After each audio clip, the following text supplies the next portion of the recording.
Andy was a lonely and bored immortal who just wanted to end his miserable life. However, when he runs into a cursed baddie who destroys everything she touches, he falls in love with her so he can die while cracking her. This story begins one morning when a shoddy named Fuko decides to delete herself after reading a romance manga, because she will never get to experience love like Chikara. Andy, who happened to be on the same bridge, stops Fuko by telling her that if she jumps, her round ape will get flattened. What does that have to do with it? No. He's got a point. Pissed by his intervention, Fuko waves a knife at him and warns him that if he touches her, he will die from her bad luck ability. But despite that, Andy walks towards Fuko until the knife stabs him and throws her away from the edge of the bridge. While Fuko is surprised that he's still alive, then he grabs her and asks her what will happen to him now since his hands were all over her. Fuko nervously tells him that her bad luck is coming, and seconds later, the block Andy was standing on falls on a moving train. As Fuko sees this, she blames herself for destroying yet another person's life, only for Andy's severed head to pop back up moments later. Fuko freezes in horror as Andy starts repairing his body in front of her, giving her a clear view of his third leg, which freaks her so bad that she punches his shrimp and runs away, calling him a zombie. With aching nuts, Andy chases after Fuko until he catches her and reveals that he's not a zombie but rather an immortal. Just then, the cops arrive, so he uses his severed legs as super sneakers from Subway Surfers to leap from building to building with Fuko in his arms. Once they arrive at a safe location, Fuko tries to escape, but Andy grabs her by the legs and demands an explanation about her bad luck while dangling her from the edge of the rooftop. Fuko isn't intimidated by Andy's threat and tells him to drop her since she was planning to yeet herself anyway. However, when Andy swings her violently, Fuko gets scared and agrees to tell him everything. She explains that her life went downhill on the day her parents were leaving for a trip. She kissed them goodbye, but the plane exploded, unaliving all the passengers, including her parents. After that day, she realized she was cursed with bad luck because whoever she touched would meet a tragic end. After hearing Fuko's story, Andy excitedly grabs her and feels her wagamamas in hopes of triggering her bad luck. Within seconds, a crate of bananas squishes Andy, and Fuko makes her escape, only for her to slip on a banana peel and fall off the building. As she is about to be pancaked, Fuko realizes that she doesn't want to die without experiencing love.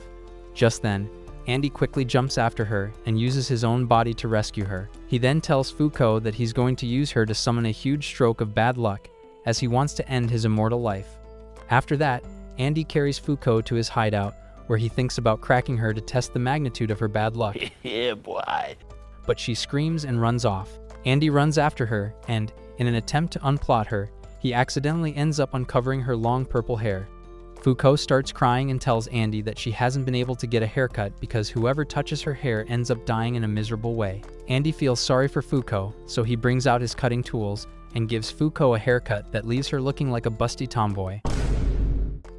Meanwhile, Andy anticipates being hit by Fuko's bad luck since he has been holding her for 15 minutes. In the next moment, Andy's head is sliced off from his body. Fuko freezes in horror as a group of suited men reveals themselves, and the leader casually picks up Andy's severed head and seals it away in a containment capsule to stop his regeneration. Shortly after that, Fuko is placed under handcuffs, and the leader reveals that his organization catches people with superpowers because they are a threat to the world. While holding Fuko through his gloves, he calls her a murderer and tells her that Andy only wants her because he wants to use her powers to murder innocent people. Fuko gets angry and tells him that Andy is innocent because the only person he wants dead is himself. This upsets the man, and as he angrily grabs Fuko, a lightning strike zaps the guy holding the containment capsule, which allows Andy to get out. Seeing this, the leader orders his minions to attack Andy at once, thinking that an amateur like Andy won't be able to survive his goons. However, Andy uses all the lessons he learned in the last 100 years and destroys all the lowlifes. Seeing this, the leader holds Fuko against his sword and warns Andy that he'll delete her if he doesn't hand over his head to him. Hearing this, Andy cuts his head and is about to give it to the leader, but Fuko begs him to save himself as she no longer wants to live with her curse. Andy ignores her and throws his head towards the leader, but in the next moment, Fuko frees herself and kisses Andy's severed head to trigger the biggest stroke of unluck. Andy quickly realizes what's happening and tells Fuko to run away as he grabs the leader. Just then, a meteor appears and blows the entire building up. Outside, Fuko becomes sad, believing that Andy has died, only for him to resurface, looking like half of him loves fried chicken while the other half loves sushi. Later on, Andy praises Fuko for causing a huge explosion with just a kiss, before telling her that it's smash o'clock. Yeah, boy. But once again, Fuko runs away. After catching her, Andy pins her against the wall and states that if he cracks her, he will definitely get his own Shibuya incident. Gambale. But Fuko gets angry as she comes to realize that Andy is more interested in tasting death than her kitty cat. While thinking of a way to save her V-card, Fuko suddenly remembers something and tells Andy that if she likes someone a lot, the impact of her bad luck increases more. And if he diddles her against her will, she will hate him and his dream of dying will never be fulfilled. Andy then realizes that he has to protect Fuko until they fall in love, so he takes her to an armory, which shocks Fuko. Andy explains that he has such setups around the world to protect himself against the guys who attack them. After putting Fuko in one of his armors, Andy tells her that a new group will attack them again because they target people with supernatural abilities. Fuko thinks it'll be easy to defeat them until Andy reveals that the organization has people like them with abilities called negators. Andy puts Fuko in heavy armor and explains that these are all safety measures against the people who hunted them yesterday. Now feeling scared, Fuko tells Andy they should run to Afghanistan since it's probably safer than Japan. An hour later, Fuko finds herself on Andy's motorcycle and asks him if they'll be able to find a permanent solution against this hunting organization, but he tells her they can only run away from them. Fuko thinks that she's being a burden on Andy and becomes upset, but he reassures her that he intends to keep her safe until she falls for him. But Fuko tells him that she won't ever fall for a guy who displays his third leg to the whole world.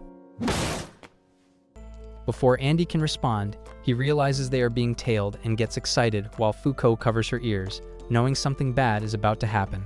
Moments later, a huge robot bamboozles them, and Fuko soon finds Andy being crushed underneath the cyborg. When she tries to save Andy, she gets pulled back by a guy called Shen and realizes that she can't move at all. Meanwhile, Andy tries to attack the robot, only to realize that he's completely paralyzed. Fuko then tells him to direct his attacks on Shen since he's the culprit behind their paralysis, but Andy tells her that Shen and the robot guy are both restrainer-type negators. Their abilities may seem similar, but the robot can paralyze the body, while Shen controls the will of his victims. Just then, the cyborg starts beating Andy while Shen tells Fuko that Andy can still feel pain, despite being an immortal. Fuko feels sad and asks Shen if they're going to get chased by the Union forever. Shen admits that the stunt she pulled with the meteorite has made her a deadly target for their organization, and negators like them will continue to hunt her till she's dead or taken alive. At this, Fuko curiously asks why he is not being hunted when he also possesses deadly abilities, so Shen reveals that his organization, the Union, is made up of 10 negators that carry out different missions to be exempted from being hunted down. Just when Fuko excitedly says that she also wants to become a member, the robot guy appears and tells her that all the seats are taken. He is about to punch Fuko, but Andy quickly saves her, claiming that no one can hurt Fuko as long as she's with him. While blushing, Fuko uncovers her hand and touches Andy before running away. The negators watch curiously as Fuko tells Andy that a huge stroke of bad luck is about to hit him, so he quickly comes near the negators, and a huge truck appears out of nowhere and falls directly on them. However, all three of them remain unharmed, so Andy quickly takes cover in a nearby building. While hiding, he comes up with a plan to delete the robot when a bunch of explosives suddenly destroy the entire building. As the smoke clears up, Andy uses his fingers as projectiles to eliminate the robot and then turns to face Shen, who tries to avoid fighting by telling Andy that his seat in the Union is confirmed. Andy reminds him that he's not going without Fuko, which amuses Shen, and they start fighting. Fuko throws Andy's katana towards him so he can eliminate Shen, but Shen stops Andy by using his mysterious power. Andy finally acknowledges that Shen is way too strong, so he tells him to just take Fuko into the Union, and he'll become their lab rat. Realizing how thoughtful he is, Fuko takes off her coat and tells Shen to look away for 5 seconds so she can bang Andy real quick. Yeah, boy. However, Andy tells Fuko that he will only smash her Krabby Patties after she falls for him. Shen bursts out laughing and tells the duo it will be criminal to separate them. So he gives them an opportunity to get a seat in the Union by eliminating another member. After giving them all the details on that person, Shen wishes them luck and disappears.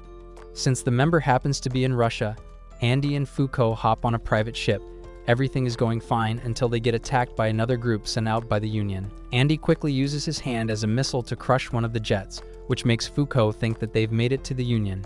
However, Andy tells her they have to eliminate the person with the Union emblem on, since that's what Shen told them to do. He then reveals to Foucault that he has 3 people in his mind who could be on the hit list. One is the negator whose katana he stole. The second negator is an engineer who experimented on him when he got captured by the Union 50 years ago. And the third negator is the deadliest of them all, since she can create invisible barriers that were hard for him to break out of. When Foucault catches Andy praying that they don't run into the last negator, she realizes that even an immortal like him has weaknesses. Unfortunately, they are up against the negator that Andy was most scared of. She then drops a nuke on them, which destroys the whole boat and traps Foucault under the rubble. Andy quickly gets her out, and after being on top of the sinking boat, he tells her to raise her arms as he yells at the Union's aircraft that they're ready to surrender. In a shocked voice, Foucault asks Andy what he's doing, so he tells her that he's buying time for his experiment, since he believes that the impact of Foucault's bad luck increases when she touches the person in a meaningful manner. Foucault blushes hard at Andy's explanation until she notices her plot armor pushed up, so Andy casually reveals that he gave her a mouth-to-mouth to bring her back to life. This freaks Foucault out so badly that she summons a massive tide, which launches them both on the Union's aircraft. Once they are on top, Andy hijacks the plane and joyfully tells Foucault that they can finally use her curse to their benefit. Unfortunately, the aircraft self-donates, but Andy saves himself and Foucault in time by using his body as a safety net. While composing herself, Foucault sees a beautiful lake in front of her as Andy tells her, "Welcome to Russia." He then informs Foucault that he's going to meet his old buddies, so in the meantime, she should enjoy herself. Once he's gone, Foucault nervously wanders around until a girl spots her and offers an invitation to paint together. Soon after that, Foucault and the mysterious girl bond over some Van Gogh crap. As night falls, Foucault thanks the girl for helping her have a good time, but in return, the girl smiles and calls her naive, before creating a huge water barrier. Just then, Andy arrives and addresses the girl as Gina, making Foucault realize that she's the negator that Andy was talking about. Elsewhere, Mui, Shen's subordinate, informs him that Gina has made contact with Andy and Foucault, which makes him happy as he believes the freaky duo will easily overcome this challenge. Back at the lake, Gina runs towards Andy to hug him, but he playfully tells her to step back or he'll chop her head off like she is Eren Yeager. While pouting, Gina complains to Andy that he should greet her properly since they're meeting after 50 years, which is quite a shock for Foucault since Gina looks the same age as her. This makes Gina real happy, and she praises Foucault for being sweet until Andy calls her a 50-year-old hag, which pisses her off. So she removes his mouth and tries to kiss it, but it ends up disappearing within seconds. Frustrated by this, Gina then tells Foucault that Andy is her man as she fell in love with him and is Schwan 50 years ago. While Foucault blushes at Gina's boldness, the girl reveals that after she captured Andy, she felt sorry for holding him in captivity, but he casually told her it's no biggie brochachos, which impressed her so much that she immediately got wet. Before they could have a smashing session, Andy escaped from his captivity and was nowhere to be found. Upon hearing Gina's confession, Andy throws a bunch of grenades at her, which doesn't faze her at all. In fact, she tells Andy to join her at the Union since the Fat Tin robot is dead. However, Andy starts attacking Gina, but she maneuvers all the attacks, prompting Andy to run deeper into the forest with Foucault saddled on his back. Gina quickly catches up to him, and after restraining his lower half, she tells him to abandon Foucault, as she would never be able to meet her mission quotas. But Andy cuts her off and bluntly states that Foucault is his woman, so he won't leave her no matter what. While Foucault is wetter than the River Nile, Gina is mad with jealousy, so she tells Andy she's going to pull the same trick she did 50 years ago. However, before she can react, Andy decapitates himself, sending blood spraying across Gina. He explains that he's figured out her ability of unchange, which allows her to fix things in place and prevent them from changing, like the air she uses to form invisible barriers. Now that those barriers are coated in blood, he can finally see through them and calls on Foucault to help take her down. At this, Foucault rubs her melons against Andy's back, which gets Gina all hot and bothered. She then accuses Foucault of luring Andy with her fat jugs and proudly puffs up her chest, claiming that flat is justice. But when Andy tells her that he would never goon to someone like her, Gina becomes angry and starts attacking him. During the fight, Gina tells Andy that an innocent girl like Foucault would never last in the Union and will eventually become corrupted, which is why she's going to murder her right away. Unfazed, Andy points out a small gap in Jenna's barrier and tells Fuko to launch his severed head through it, believing that the bad luck he has been storing from her touch will be enough to take her down. Once Fuko does as told, and Andy finds himself in Gina's barrier, a huge spaceship fires a laser beam towards them, causing a huge explosion. Several minutes later, Fuko finds a half-dead Jenna lying in front of Andy, and she tells them that she hated being in the Union as she had to do their dirty work. After thanking them for taking her out, Gina tells Andy to go away since her anti-aging is about to disappear. However, Andy embraces Jenna in a hug and tells her that he has always been into MILFs, which allows Jenna to pass away peacefully. Moments later, Fuko bawls her eyes out over Gina's death, so Andy consoles her by saying that Gina always wanted to get her cheeks demolished by the Grim Reaper. Fuko feels a bit relieved to hear that, but tells Andy that after getting inside the Union, she wants to make sure that no one faces the same fate as Jenna. Andy agrees and casually says that he'll do anything to charm her pants off, when suddenly a giant monster appears and throws them through a portal. While inside it, Fuko and Andy see the members of the Union seated, and Andy gets a wicked idea to use his bullet fingers on them. However, they easily deflate the attack as Andy and Fuko fall into their designated seats. Juiz, the head of the Union, then welcomes them to the team, which is made up of Shen, Billy, Phil, Tatiana, Ishin, Top, and Nico. While Andy is pleased to be there, Tatiana punches him hard for deleting Jenna. Seeing this, Billy tells her to stop fighting with the new recruits and just busted down Tatiana, which upsets her further, and before she could retaliate, Juiz uses her power to stop things from escalating. Once things are finally calm, a sentient book called the Apocalypse appears and tells the Union they have 6 quests to complete before the end of August, and if they fail to complete the quests, a Yuma called Galaxy would descend on the world. Once Apocalypse is done talking, Fuko asks the council what a Yuma is, so Juiz explains to her that Yumas are different from negators, as they're created by an evil god to cause chaos on Earth. That is why they need to complete quests given by Apocalypse so they can gain rewards and defeat the god. Despite this, Fuko thinks that so much violence is bad for everyone, so Juiz tells her that if she hates the way things are done at the Union, she should complete more quests and become the leader herself. This causes Andy to suddenly grab Apocalypse, and he aggressively asks him what the hardest quest is, so Apocalypse tells him it's the mission where they need to capture a Yuma named Spoil. Andy immediately accepts the quest and tells Apocalypse that Shen will be joining him and Fuko, causing the steroid junkie to protest that he doesn't want to go. Later in the dressing room, Shen forces Andy to cover up his mandingo meat, but he tells Shen that he wants your mom to know his sausage is always available for her. Just then, alarms start blaring as a Yuma named Close escapes his cell. Mui quickly informs them that Close latches himself on his victims and alters their garments based on their deepest desires, after which he takes full control of the victim's body. Just then, Close attacks Mui, changing her garments into the ones Shen is wearing. As Mui uses Jackie Chan's moves on Andy and Shen, Fuko uses her power of unluck on Mui, causing a brick to land on her head. Once Mui is knocked out, Close tries to use Andy as a host, but since he has no real desires, he ends up stuck on Andy's body in the shape of a suit. Moments later, Nico informs Andy's team that Spoil has been located in New York, which fills Andy with excitement since he wants to become part of the Bonnie Blue roster. A few days later, Andy and Fuko drive towards a small town called Longing, where Spoil was last spotted.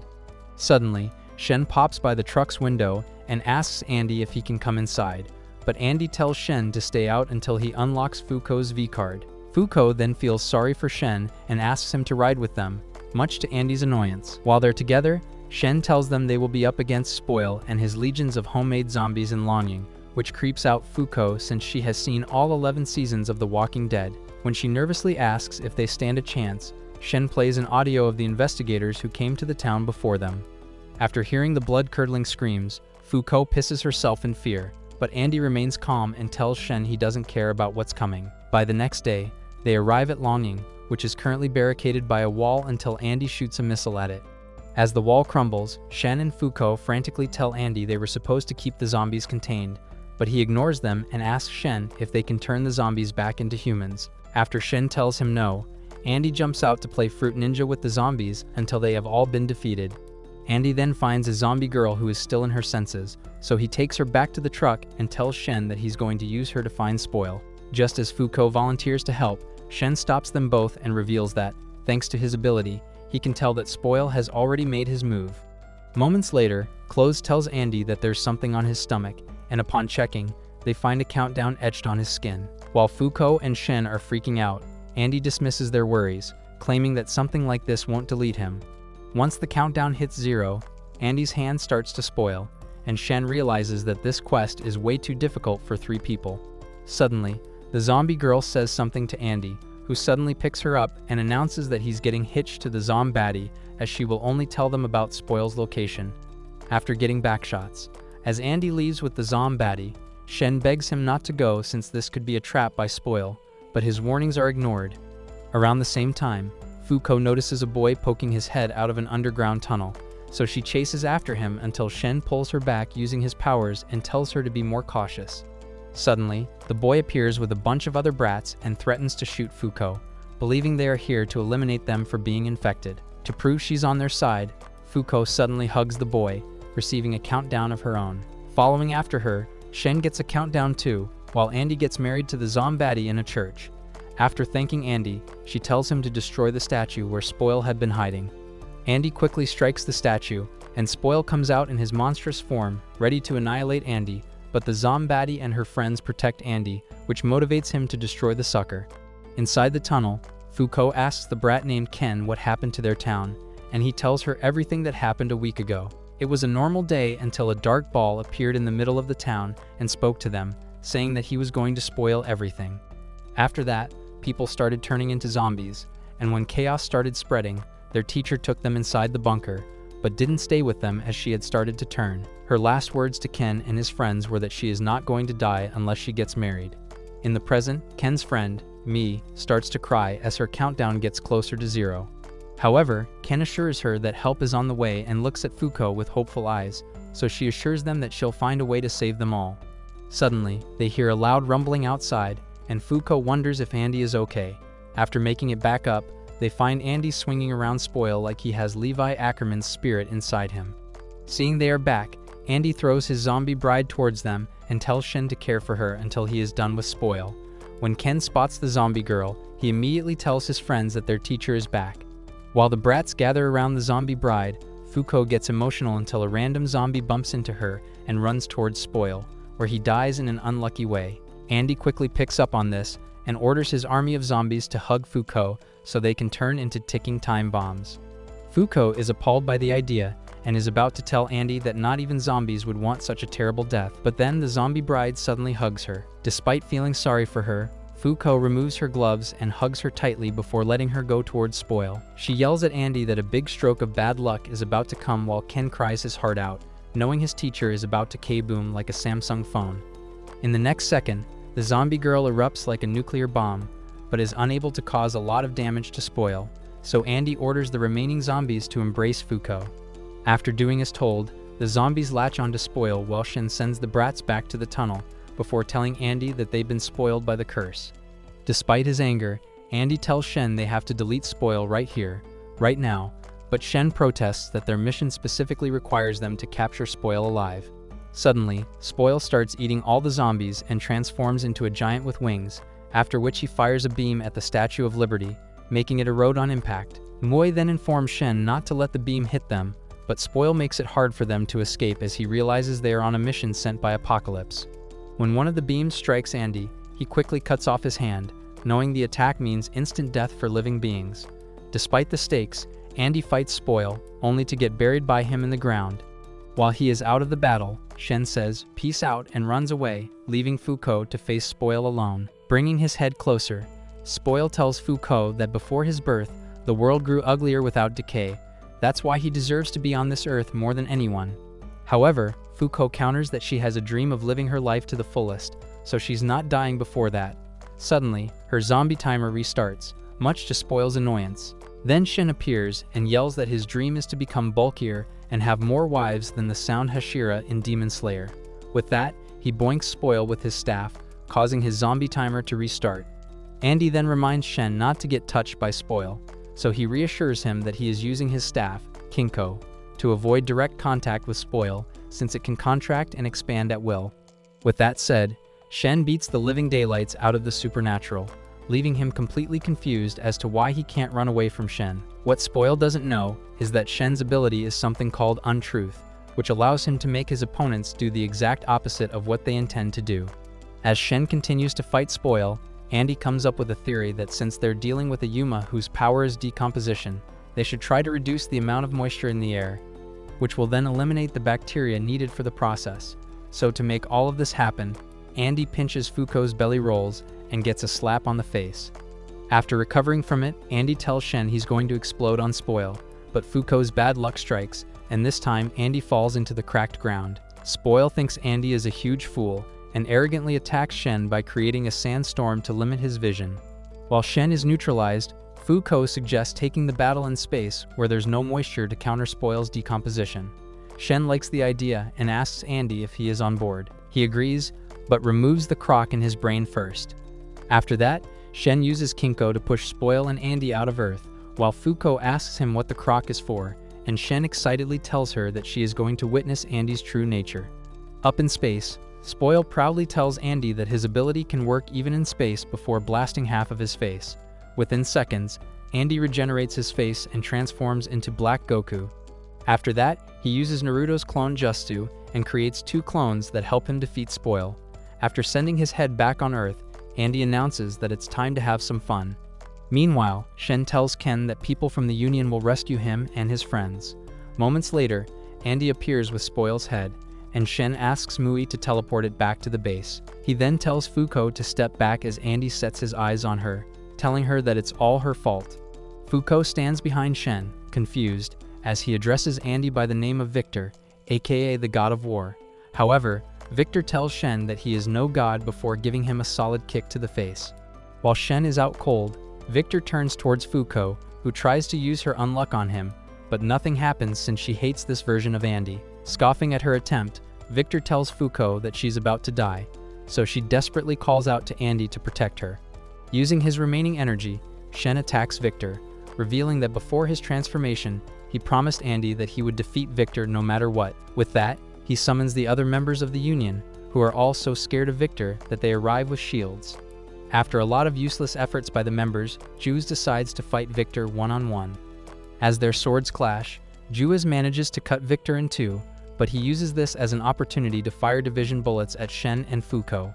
Luckily, Top arrives in time and carries them to a safer location.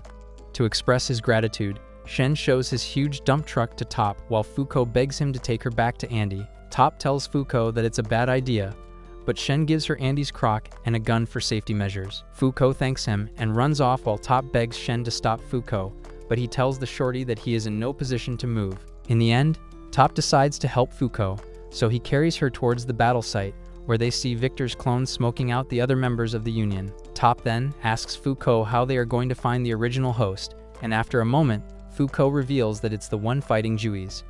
Top throws Fuko towards Victor, expecting her to have a good plan, but she starts rubbing her cannons against Andy, hoping it would bring him back. However, Victor tells Fuko that he only prefers your mom's fat jugs and unleashes more clones at them. Juice quickly gets to work, which pisses off Victor, so he asks her why she's trying to protect Fuko when he can get her better negators for the Union. Juice then tells Victor that she doesn't want to listen to someone who lacks morals and orders all the members to protect Fuko at all costs. While they get to work, Fuko focuses on bringing Andy back. Suddenly, Top gets struck with one of Victor's division bullets, which pushes Fuko to do the unthinkable. Putting the revolver to Victor's head, Fuko pulls the trigger and forces her finger into the bullet wound so she can somehow get through Andy. Fortunately, a fragment of Andy returns to the surface and kisses Fuko, who then tells everyone to step back because a massive stroke of bad luck is about to strike.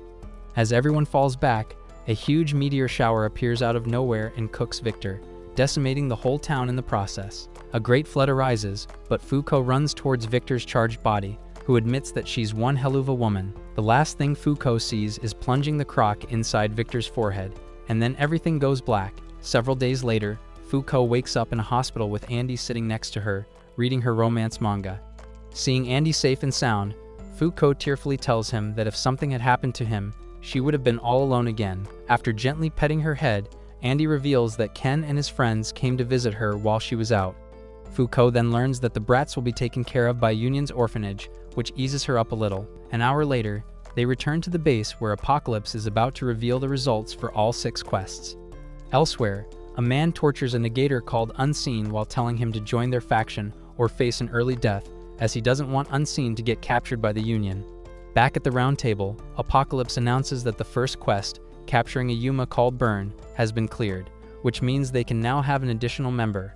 He then reveals that the second quest, defeating the Yuma named Language, has also been completed, and as a reward, all languages across the world are unified into English. To test this out, Shen calls Miyu and asks her in Chinese if he can eat her kitty tonight. However, when she tells Shen that she can't understand him, he realizes that people without abilities cannot understand or speak any other language except English. Apocalypse goes on to confirm that the fourth quest, capturing the Yuma named Past, is completed as well, granting them the location of the Artifact Rebellion. Since Andy's crew also managed to capture Spoil, the fifth quest is cleared, and the Union is rewarded with the location of a negator called Unrepair. This makes Fuko really happy as she believes Unrepair may be able to delete Andy. Moving on, Apocalypse reveals that since they failed to capture Unseen, they will receive a penalty. Andy speculates that Unseen was captured by Unrepair, which is why they failed the sixth quest. However, Apocalypse doesn't give a rat's toot about their reasons and vomits out a Yuma called Galaxy. While Fuko is freaking out at the monstrous size of the supernatural, Juice calls their transportation service, which is basically just a monster called Monster, and tells him to teleport them. Once they are gone, Apocalypse laughs like a maniac, knowing that life will get more unbearable for humans after Galaxy's birth. Meanwhile, Andy, Fuko, and the other members arrive in Australia, where Fuko tells Andy that she thought the penalty would be much harsher. Suddenly, the sky that was once pitch black is now full of stars, and while everyone is in awe, Nico reaches out to his team of normal scientists to ask about the galaxy, since only ability users can tell the world has changed, while everyone else thinks that the galaxy has always existed.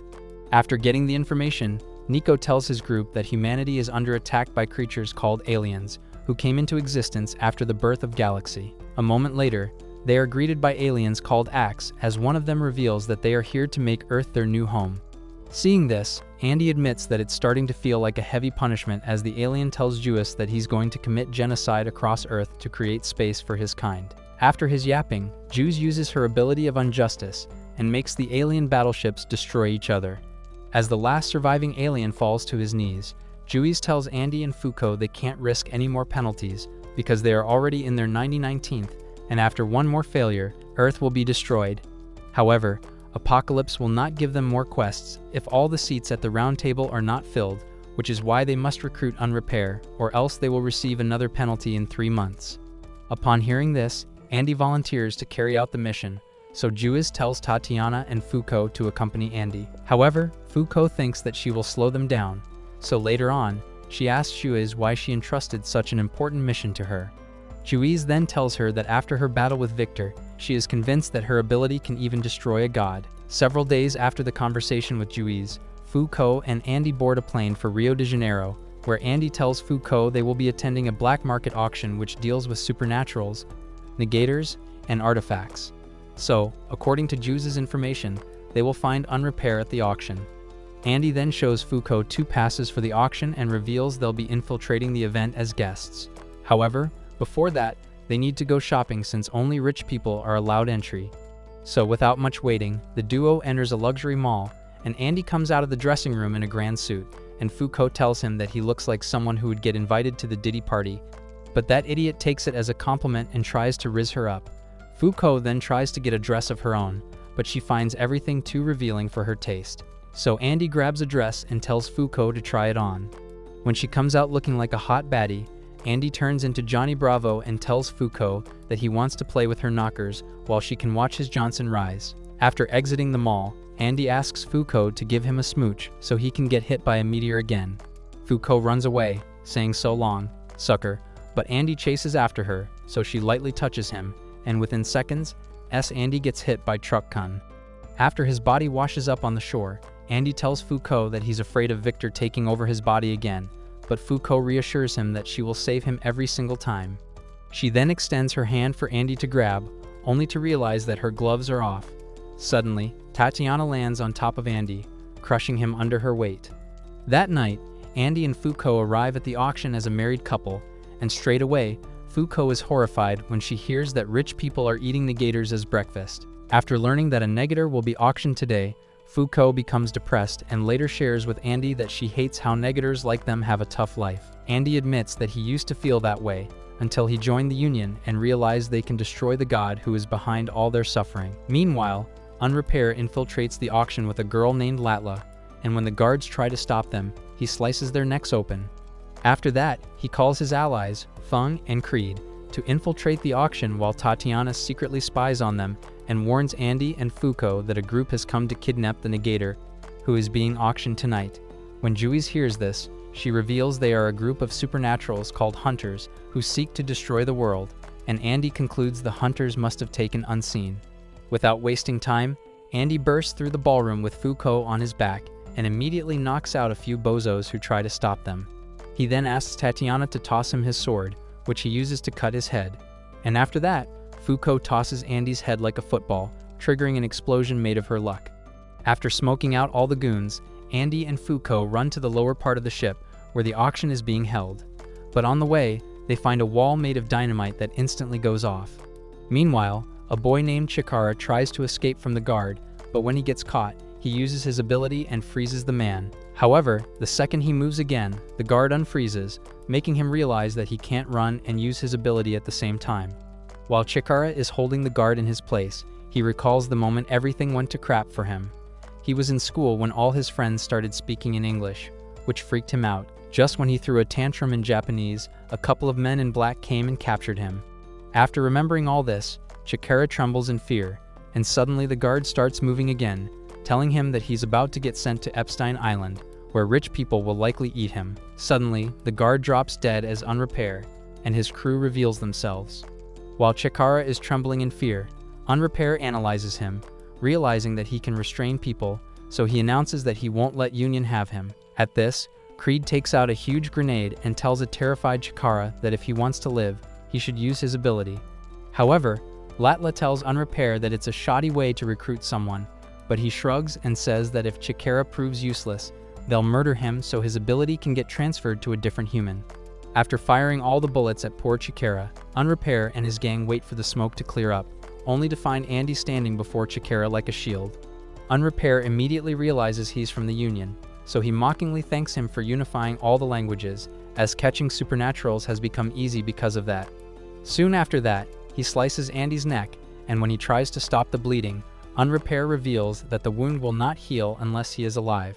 To counter Unrepair's ability, Foucault beheads Andy and pairs her unluck with his chopped head to attack Unrepair. Moments later, Tatiana makes her wild entrance by slamming Creed against the wall. While she is dealing with Creed, Andy tries to attack Unrepair, but Latla negates his move by using her mysterious ability. After enough observation, Unrepair tells Andy and Foucault to join their organization, claiming they are more fun and will soon take over the world. But Foucault furiously asks Unrepair why he's not using his talents to fight the god who is making them all miserable, and Unrepair reveals that he is simply not interested in all that. With that, he throws a scalpel at Chikara, and Andy tries to block the attack, but the scalpel pierces through his arm, making him realize that his body wasn't enough to slow the momentum. Just then, Foucault uses her own body to save Chikara and ends up getting a fatal wound. Unrepair calls her useless and tells Andy that his girl will bleed out in an hour, before leaving with his gang. Just then, the auction mafia arrive with heavy artillery to smoke out all the intruders. Realizing that Foucault risked her life for him, Chikara recalls his mother's final words, who told him to cherish those who are kind to him. So, to save Foucault, he activates his ability and stops every single bullet headed at them. Meanwhile, Creed unloads his machine gun on Tatiana, but when his attacks don't make a dent, Feng touches her armor and causes a huge dent, shocking Tatiana. While she is trying to guess Feng's ability, Andy informs her about Foucault's situation and that they need to eliminate Unrepair before Foucault dies from blood loss. Tatiana becomes completely numb as she starts remembering the pain she felt during Gina's death. Since Tatiana believed that Andy and Foucault had murdered her friend, she called them to have a battle with her, believing it would avenge Gina. During the fight, Tatiana was especially hard on Andy because he wasn't interested in smashing Gina. While they were fighting, Andy suddenly plastered his ding-dong against Tatiana's camera, which made her tweak out. Nico yelled at Andy and Foucault to get out and revealed that Tatiana's armor is not for her protection, but to protect everyone else from her. He then activated the alarm system, causing other members of the Union to flee from the base. Meanwhile, Foucault tried her best to calm Tatiana down and revealed to her that she was the one who eliminated Gina. She then apologized to Tatiana and promised to become a useful member, worthy of taking Gina's place. After that unfortunate event, Foucault came to Tatiana's room and apologized to her again. They played together as Tatiana came to realize that behind her juicy jugs, she had a kind heart. Back in the present, Andy escapes with Chikara and Foucault while Tatiana faces Creed and Fong, announcing that she is going to pulverize everyone for hurting Foucault. Many years ago, Tatiana was celebrating her birthday with her loving family when she awakened her ability and wiped out her entire family and the town along with it. After becoming an orphan, she was captured by the mafia, who put her on auction. But then, Billy arrived and destroyed the auction site. Seeing this, Tatiana asked Billy to unalive her. But instead, he gave her a chalky bar, which filled her with hope. He then told Tatiana that her ability creates an untouchable barrier around her, so anything that comes close to her gets destroyed. Once Tatiana was brought to the Union, Nico made her a suit that would protect outsiders from her ability. Billy then reassured her that there would come a day when she would get to use her power to protect someone dear to her. In the present, Tatiana removes her armor and releases her ability, creating a massive untouchable field that straight up obliterates the ship, allowing Andy to make a clear shot at unrepair. But once again, Latla uses her power and redirects Andy's finger bullet, causing him to fire more bullets. As the fight drags on, Andy tells Chikara he needs his help to save Foucault. Just then, Chikara activates his ability, Unmove, and freezes Unrepair and Latla in midair while Andy fires a finger bullet that suddenly stops midair, making it look like he missed. But since Unrepair is not a dimwit like you who can't use his brain, he concludes that this must be an intentional move. Seconds later, Andy tells Chikara to deactivate his ability, and the bullet pierces Latla in the back. Feeling good, Andy again tells Chikara to activate Unmove, but this time Unrepair moves quickly and bamboozles them with an artifact called Blade Runner that slices Andy's legs. Chikara blames himself for being too scared to help Andy in time and tries to attack Unrepair, but he is too slow, which gives Unrepair enough time to unleash multiple slashes of Blade Runner. As Chikara becomes stiff with fear, he accidentally activates his ability, which luckily stops the Blade Runner from turning them into minced meat. Unrepair then tells Chikara that if he blinks, all his friends will die. But Andy assures the scared boy that he has figured out Latla's ability before telling Foucault that he's betting everything on the randomness of her unluck. Just then, Tatiana arrives and releases an untouchable field that pushes Andy towards Unrepair. In retaliation, Unrepair throws a sharp blade at Andy, who counters the attack by using a knife made of his own blood. In the middle of all the chaos, Foucault kisses Andy, which confuses their opponents as they wonder why they're building a plot mid-fight. Andy then tells Chikara to stay alert because a meteorite is about to fall on them. But before they can capitalize on it, Unrepair lands another hit on Andy, sending him crashing into the river, right along with the meteor. Believing that Andy is dead, Unrepair rushes to eliminate, but Foucault motivates Chikara to man up, so he activates his ability just in time and freezes Unrepair, while Andy resurfaces and shoots Unrepair in the chest. Suddenly, Latla calls the whale that swallowed Jonah to swallow them as well. But as they're leaving, Foucault asks them what their end goal is, and Latla tells her to ask Unrepair later, since he is not dying today. Once they are gone, Andy reassures Foucault that Unrepair's ability has been deactivated since his own body has started to heal. He then thanks Foucault, Tatiana, and Chikara for backing him up. Later on, Foucault tells Chikara to join the Union, but gives him some time to decide. A week later, Andy and Foucault wait outside the school for Chikara's answer, when a smaller version of Unrepair shows up. After height-mogging Unrepair, Foucault asks him how he is even alive, so he tells her that Andy's bullet did unalive him, which is why he has regressed so much. All of a sudden, Andy punches the daylights out of Unrepair and says that he wants to fight him again, but Unrepair raises his hands in surrender. He then tells them that he wants to give them a gift and throws an artifact gun towards Foucault. The second she touches it, she sees a horrifying sight of someone destroying the whole world. When she drops the gun in fear, Andy picks it up and sees the same vision as her. Seeing their pale faces, Unrepair nonchalantly says that artifacts have a special power of showing visions. He then reveals the creature they saw in that vision is the god that they are trying to fight. After bluntly telling Foucault and Andy that nobody stands a chance against a being like that, Unrepair reveals that his organization's goal is to rule the world before God yeets them all. Andy mocks his naive thinking, but Unrepair counters that they've already taken steps to take over the world. Suddenly, Foucault and Andy receive a call from the Union.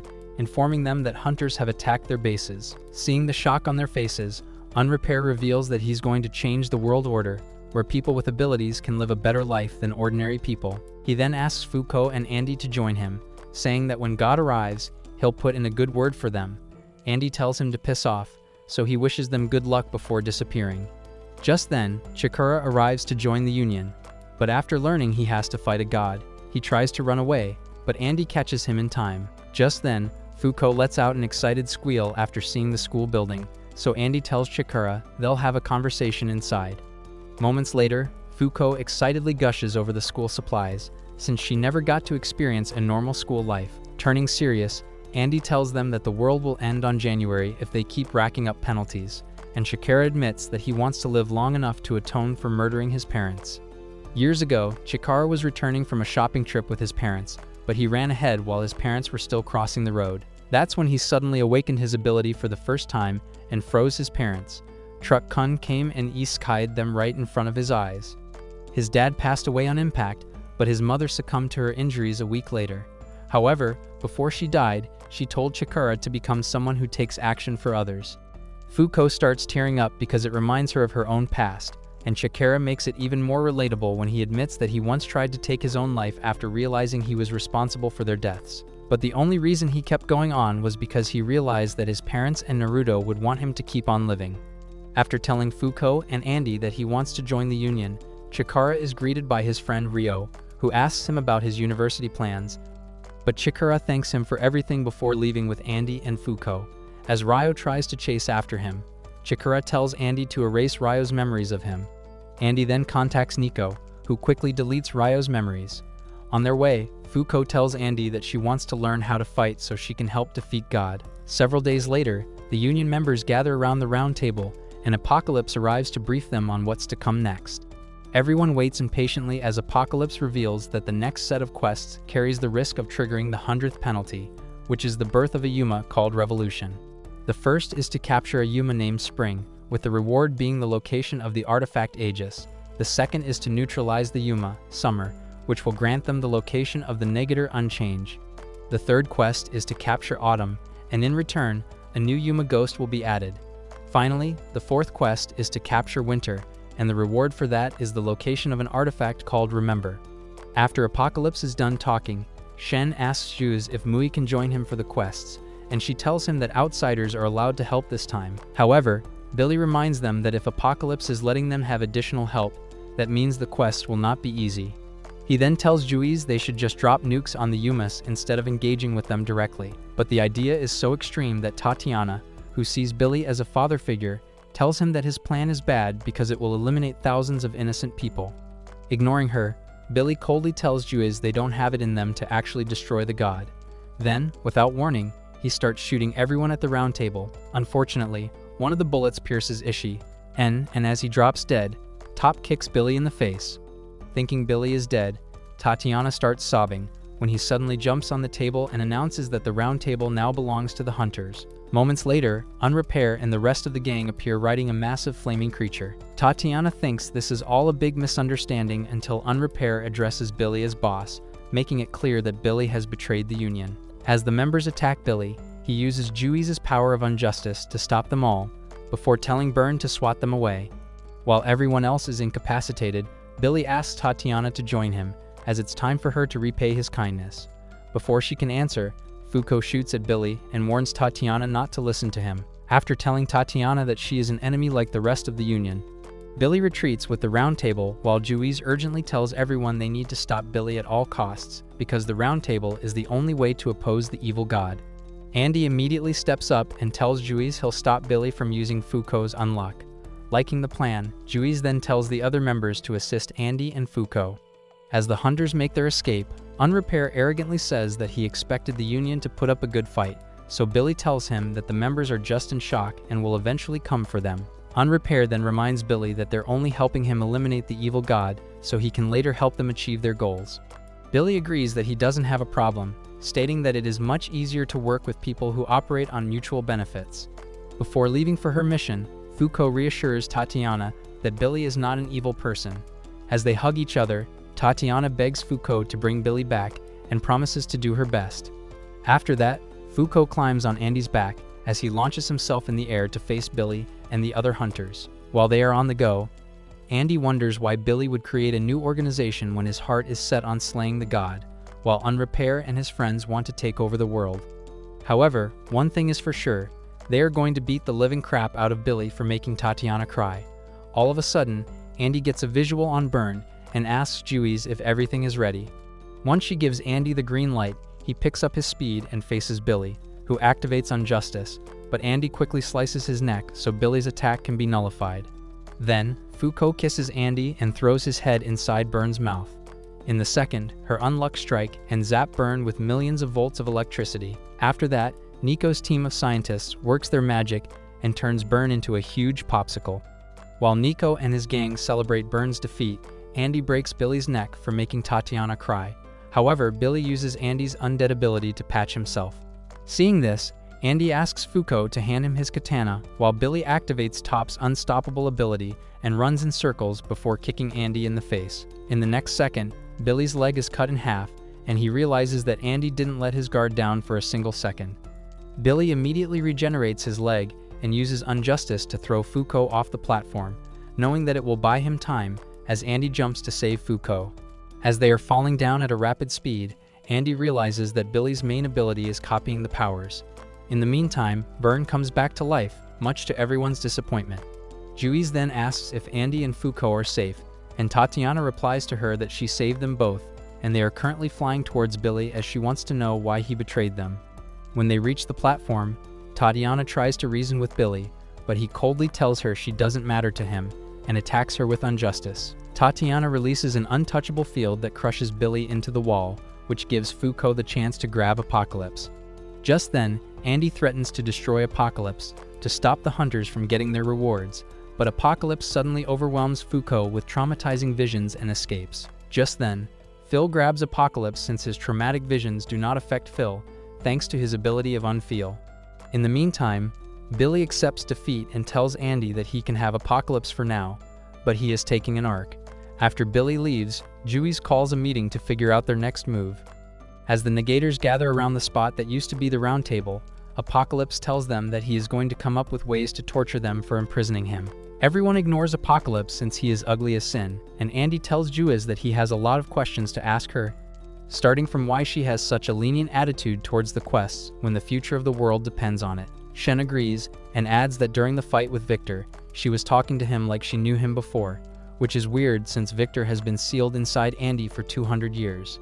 Shen further mentions that Victor knew about Galaxy before his birth, which is also very odd.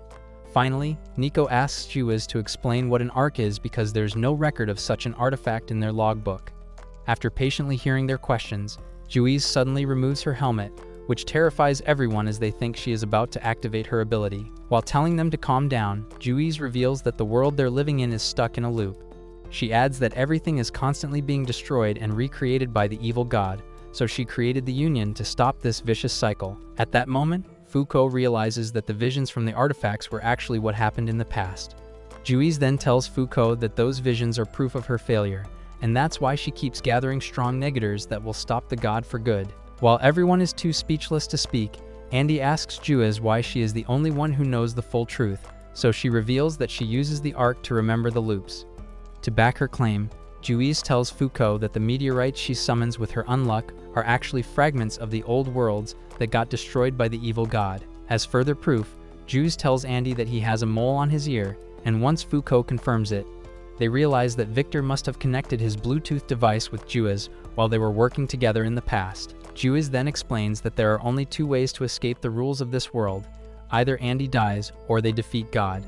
She believes that Billy's betrayal happened because information about the loop was leaked, and she decides to take responsibility for it by offering her own life. However, the others immediately refuse to accept that, as they still trust her and want to keep fighting together. After the big reveal, Shen, who turns out is not dead, brings a new round table, which allows Juice to hold a formal meeting as she states that their priority is to capture Billy, destroy the hunters, and take all the artifacts that were stolen from them. Lastly, Juice assigns Andy and Foucault a specific mission, telling them to investigate a certain book that she believes contains records of both past and future events, written by an artifact. As Juice reveals the book, Foucault is shocked, realizing it's her favorite Boku no Pico manga that she goons to. Juiz then reads a scene from another volume of the manga, and Fuko immediately realizes that the scene described in it sounds eerily similar to their battle with the aliens. After placing several more volumes from the same writer, Juiz tells them that she believes they contain information on the past and future battles of the world. Fuko then reveals that it's odd nobody knows much about the writer, except his name, which is Anno. Juiz then reveals the manga was drawn from an artifact G-liner and explains that artifacts aren't affected by the changes caused by apocalypse, so the original manuscripts will still be in Japanese. After the briefing, Juiz tells Andy and Fuko to find the original manuscripts and gather more intel on Anno. Hearing this, Andy states they should create their own manga, as that will grant them access to Anno's private life. Few hours later, one of Nico's scientists tells Andy and Fuko they can use their science room to make manga. After thanking her, Fuko tries to come up with a plotline, but her smooth brain starts playing Charlie Kirk's song. When she irritably tells Andy that she can't do it, Andy calms her down and shows her a PowerPoint on how to make a manga since he once created a popular manga called Doraemon. Thanks to Andy's help, Fuko starts working on a romance manga, and midway she realizes that this will help her understand her emotions better and she'll be able to summon greater strokes of unluck. After consuming several dead bulls, Fuko finishes her first draft and shows it to Andy, who is so impressed that he employs half of the union to help him complete the storyboard. A week later, Fuko finally completes her manga and names it Undead Unluck. The next day, she takes her manga to a publishing office where a publisher praises her storyline and art style. Sighing in relief, Fuko tells the publisher that she's a huge fan of Anno's work and asks if she can look at his original manuscripts. The publisher then takes Fuko to a vault where old manuscripts are kept and casually mentions that Anno didn't publish certain arcs of the manga. The moment Juiz hears this, she orders everyone to track Anno, because he is the only one who knows what's about to happen. At the same time, Fuko realizes the publisher is on a call with Anno and requests to speak directly with him. Just then, Andy arrives and scares the poor lady into giving her phone to Fuko, who tells Anno that she wants to show him the manga she made. To everyone's shock, Anno tells Fuko to come to Canada and bring Andy along with her. On the plane to Canada, Fuko informs Andy that in these 20 years, Anno has only silently communicated with his publisher. Since no one has even seen him, Andy admits that something is fishy about the whole situation. After their landing, Fuko and Andy come to a park where they are supposed to meet Anno. While they are discussing strategies to nab Anno, he quietly sneaks up to their bench and reads their manga before telling Fuko that her plot lacks depth. Jumping off the bench, Andy and Fuko wonder when Anno creeps up on them while he calmly states that he knows they're here to know why Billy betrayed them, how to defeat the 4 Yumas, Andy's mysterious past, and a way to destroy the evil god. Andy and Fuko are too shocked to speak, so Anno continues to talk about how they are going to fight the Yuma Autumn. Just then, Andy points his katana at Anno's throat and tells him to spill what he knows, but the boy activates teleportation and suddenly appears next to Fuko, telling her that Autumn will appear any minute now. Just then, they hear a scream from the forest, and Fuko rushes to help the person even when Anno tells her that she's not yet ready to fight Autumn, but Fuko counters that she has to rescue the helpless person. Soon, they see Autumn and a multitude of spiders next to him as Anno reveals Autumn can turn people into autobiographies. Seconds later, they watch as Autumn turns a victim's head into a book, reads it briefly, and then devours it. Instead of wasting more time, Andy and Fuko start fighting the Yuma, who turns Andy's leg into a stack of books with just one touch. Observing the fight from afar, Anno thinks that Andy and Fuko are getting crushed because they are too busy playing by the rules. Just then, he cuts off his arm and replaces it with a drawn-out version of Andy's arm that he uses to fire a massive volcano bullet at Autumn. Despite this, the monster remains unfazed, so Anno creates an aircraft, grabs Fuko and Andy, and flees the scene. On the way, Andy asks Anno if his arm is coming back, and he cheerfully reveals that it's not since he can only materialize one drawing at a time. Fuko is sad to hear this and asks Anno why he would do something like this, so Anno replies to her that he wants to get rid of his gooning habit. After arriving at his house, which looks like a cheap copy of Bilbo's place, Anno turns his hand into Autumn's claw and tells the duo that since Autumn can create autobiographies out of people, this will help them figure out Andy's past. The moment Anno uses it on Andy, he transforms into a massive book that stretches far beyond the Earth's atmosphere. Fuko then tells Anno that she ain't reading Owlet, so he reveals that she won't need to because she'll be going inside Andy's autobiography. Before Fuko can react, Anno zaps her with something, and she sees her body lying dead on the floor. When she starts to panic, Anno reveals an artifact called the Soul Caliber and tells Foucault that it can pluck out people's souls and seal them inside objects. This way, she can go inside the book and experience everything firsthand. In the next second, Foucault finds herself in a desert where she is about to get shot by an outlaw when our boy Andy shows up and protects Foucault by unaliving the outlaw. Feeling happy, Foucault excitedly calls Andy, but he looks at her confused and asks who Andy is. Before Foucault can speak, an ugly woman called Josh grabs her and asks why she's flirting with their boss. Foucault tells her that she doesn't want any smoke and reveals that she knows about Andy's future. To prove her claim, she lists all the tattoos on Andy's back, which convinces his gang to bring her along with them. After arriving at a bar, the owner thanks Andy for saving her daughter and gives them free food and booze. Once they are all drunk, Foucault tells Andy that she wants to join his crew, but he decides to first test her courage. So he tells Foucault to put the revolver to her head and pull the trigger. Foucault easily completes the test and says that she trusts Andy with all her heart, which impresses Josh so much that she begs Andy to let Foucault join. Right then, the outlaws show up and attack Andy and his crew. During the shootout, Josh protects Foucault, and they all wind up dead except for Andy and Foucault. After the event, Andy goes out and tears apart the scumbags who murdered his crew. It was also this moment that he realized he was undead and came to believe that Foucault wasn't lying. The next day, Andy buries his crewmates while Foucault feels sorry for Andy, after realizing that he had to say farewell to a lot of loved ones because of his immortality. Foucault then joins Andy, and together they fight different enemies at different locations for many years. Then, one night, Foucault tells their new companions, Ash and Kamaz, that she's really a bringer of bad luck. Naturally, they don't believe her, so Foucault touches them, and suddenly, a waitress trips and accidentally spills all the beers on them. While they are recovering from it, Foucault steps outside to check up on Andy, who asks her what it means to die. Foucault answers that you only truly die when people stop remembering you. This makes Andy smile as he realizes that all his loved ones are alive in his heart. He then leans to kiss Foucault, but she shyly backs away and tells Andy to kiss her when they meet again on the day she's about to unalive herself. Suddenly, Foucault starts to fade, and moments later, she appears in front of a building in Washington, D.C. While Foucault is trying to make sense of her surroundings, Victor appears and tells her to leave, but Foucault raises her gun and asserts that she's here to learn about Andy. Suddenly, Victor appears behind Foucault and tells her that he's going to crush her soul while it's still in the book. Despite that, Foucault firmly asks Victor why he's so against her, and he replies that eliminating her will weaken Andy's resolve, allowing him to take control of his body. After that, Foucault is shot dead by Victor, but in a split second, she wakes up in Shinjuku and realizes that it's the day she meets Andy. Soon enough, Victor reappears and is about to delete her again, but she calls out to Andy, who suddenly appears and saves her from Victor's wrath. Andy then asks Victor why he is attacking Foucault, prompting Victor to reveal that he simply cannot allow her to look into his memories. He further explains that by eliminating Foucault a few more times in the book, she won't exist in the real world, allowing him total control over his own body. At this, Andy tells Victor that he is going to protect Foucault because his future self needs her. As the two fight each other, Victor admits that Andy has improved a lot more than before. Just then, Foucault pecks Andy's cheek so he can destroy Victor using her unluck. This gives Andy an idea of fusing his soul with his attacks so Victor can be defeated by their combined power. The plan works as Andy captures Victor's head inside a containment capsule and tells him that, after meeting Foucault, his outlook on life has changed. As Victor accepts defeat, Foucault tells Andy that she wants to directly ask Victor about the past, so Andy tells his other half to come out. Right away, Foucault asks Victor if he gave his juicy sausage to Juies, and he reveals they worked together to destroy Go-D, but they always kept failing.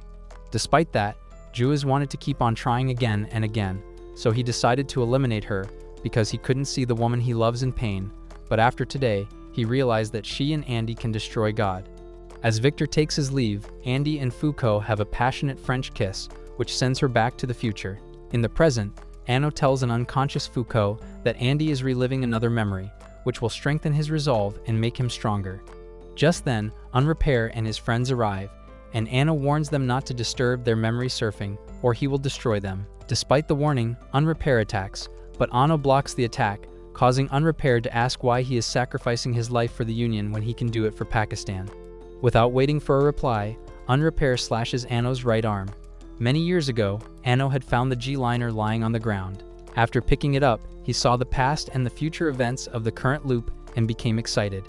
After that, Anno started drawing those events as a manga story. One day, when he tried to show his work to his mother, he realized that she could no longer see, hear, or feel him. He then realized that he had become a negator, and while he wanted to give up at first, he decided to continue drawing so he could one day meet his favorite union members, Andy and Fuko. After the serialization of one of his manga, Anno decided to see Andy in the flesh.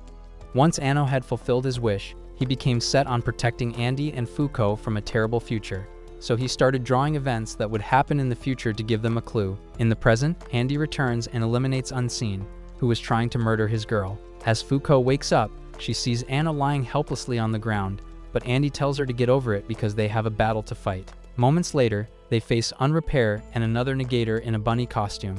Just before the fight, Fuko tells Unrepair to join their side, but he refuses and says that he just wants to ride the Ark so he can prevent Latla's death. Anno appears and reveals that he can't save Latla no matter how hard he tries. Just then, Latla informs Unrepair that Autumn is heading their way, causing both parties to race towards the Yuma, hoping to defeat it first. However, after seeing Autumn, Fuko realizes that the Yuma has gotten a lot bigger, and Andy thinks it's because he was feeding on people while they were memory surfing. This worries Fuko since their attacks made no impact on Autumn before, but Andy assures her they are stronger now. Using his katana, Andy slashes the ugly spider from Australia, but Fuko realizes Autumn has already started to heal itself. Unrepair also tries to attack him, but the outcome is the same, so Anno tells them to buy him some time, and he will draw an artifact that will be powerful enough to destroy Autumn. Latla believes that Anno is crapping them, but since her hunches have always been wrong, Unrepair decides to sit back and let the Union handle Autumn, so he can steal the reward from them later on. While Latla calls Unrepair pathetic, Anno watches him from a distance and recalls that he was the first character who inspired him, because from the start, Unrepair had been a good person who had to suppress his kindness after Latla lost her sister because of him. That's why he wants to get the Ark so he can bring Layla back. Seconds later, Anno creates an artifact called Time Control and changes Unrepair's age so he can be legal for all the Gunnettes. Instead of being happy, Unrepair hurries to check up on Anno, knowing the user of the Time Control ages 10 times more. But as he reaches Anno, he realizes it's too late, as he has already turned into an old man. Seeing the concern on Unrepair's face, Anno reassures him that this was his plan from the start. Just then, Anno fades away, and as Fuko watches this, she recalls how all these years Anno's manga kept her going. Before they can mourn for him, Autumn attacks them, and Andy tries his best to negate the attack. Just then, Unrepair tells them that he's not going to play with them just because a stranger sacrificed his life for him. Fuko angrily tells him that Anno did a lot of them, just so they could escape a terrible future that will affect Union and the hunters alike. Seeing this, Bunny asks Latla why Unrepair is being rude to the people who helped him, so Latla tells her that Unrepair is a wannabe Obito. Andy then tells Unrepair to quit his emo act and orders him and his friends to help them take down Autumn. Just then, the Yuma enters Phase 2 and attacks Andy, turning his lower half into a book. Before Autumn can do more damage, Unrepair gives him an unrepairable wound while Andy shoots a volcanic bullet inside the Yuma's core, which had already been paired with Fuko's unluck. In the next second, Autumn gets blown to smithereens while Latla and Fuko grab his core.